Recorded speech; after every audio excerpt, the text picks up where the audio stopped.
Deep within every one of us is a level of the mind that's already quiet, silent. And in transcendental meditation, we access it.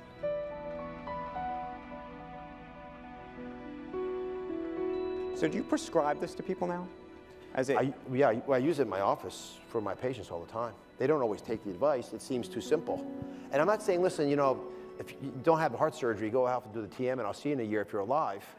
You know, it's usually a bit more thoughtful than that, but as part of the comprehensive program, I mean, the data is actually pretty compelling. There have been lots of studies looking at TM. Without any question, it seems to reduce blood pressure as much as many prescription medications.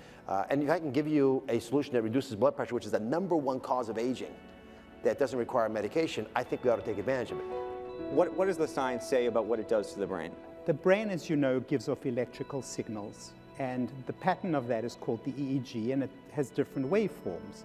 And this certain slow waveform is called the alpha rhythm, and it's associated with peaceful self-reflection. So TM is promoting this alpha power in the frontal part of the brain, and moreover, it's promoting something called coherence. That is associated with very great efficiency and effectiveness. Now, the really interesting part is it bleeds over into our everyday lives, so that the effects are not just while you're meditating, but they're prolonged and they're continuous. Your prefrontal cortex now is activated.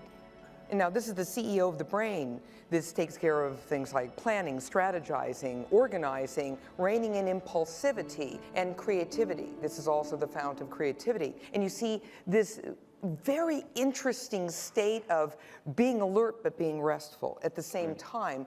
And that's when you really benefit because of increased creativity and increased productivity. All those things that you said spill out into the rest of the day.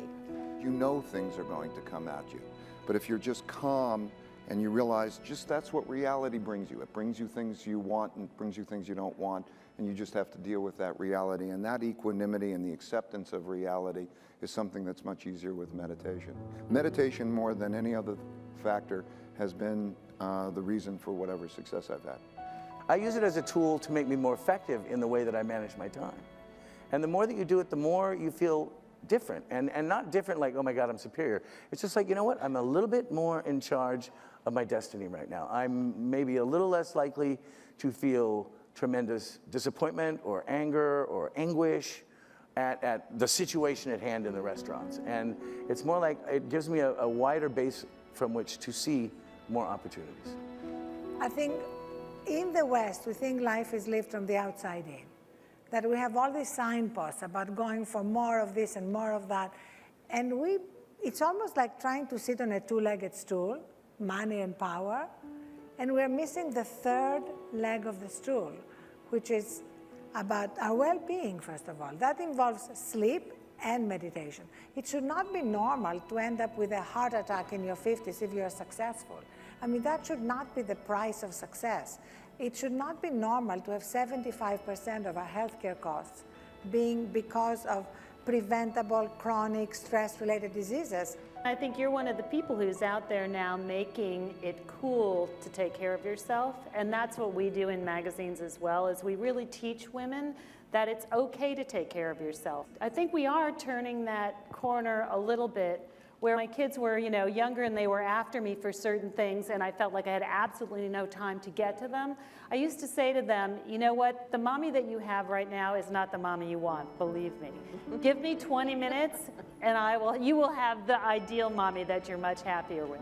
What was really a revelation for me is that it's not only what it does for me personally, but when you walk into a room and you walk in with that calm, and with that different pace and rhythm, it has an impact on the people who are around you.